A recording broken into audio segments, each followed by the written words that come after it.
Pemirsa, ribuan warga dari berbagai desa tumpah ruah memadati Pantai Kerobokan yang terletak di Desa Kerobokan, Kecamatan Sawan, Buleleng pada Minggu 14 Juli pagi. Mereka yang datang bersama keluarga ini melakukan upacara Banyu Pinaro sehari setelah perayaan Hari Suci Saraswati.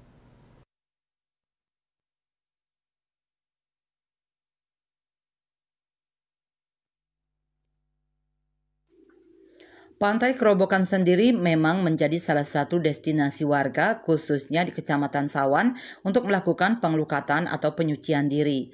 Pantai ini mudah dijangkau dan memiliki panorama yang indah. Bahkan warga sudah berdatangan sejak pukul 5.30 WITA untuk melakukan Banyu Pinaro. Salah satu pengunjung dari Kelurahan Banyuning, Made Wirte 73 tahun, mengungkapkan kedatangannya bersama keluarga ini merupakan kegiatan rutin usai perayaan Hari Suci Keagamaan. Sejumlah sarana dan prasarana pun dibawanya untuk memohon tuntunan dan keselamatan kepada Sang Yang Baruna sebagai penguasa laut.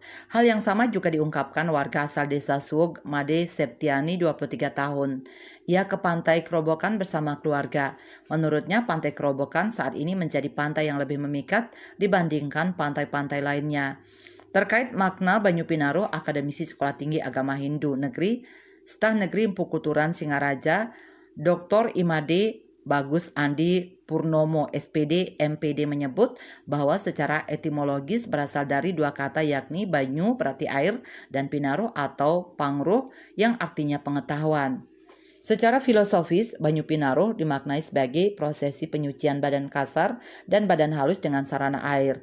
Adapun air di sini bermakna pengetahuan yang diharapkan mampu menghilangkan kegelapan atau awidya yang ada pada diri manusia.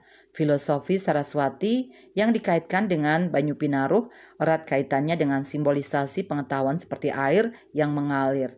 Melalui prosesi Hari Suci Saraswati, umat Hindu diajak untuk tekun menuntut ilmu pengetahuan, baik itu kerohanian, parawidya, dan ilmu material untuk kehidupan aparawidya, demi mewujudkan kebahagiaan di dunia, Jagadita, dan di alam fana nanti, Moksatam. Nyoman Yuda Bali Pos melaporkan.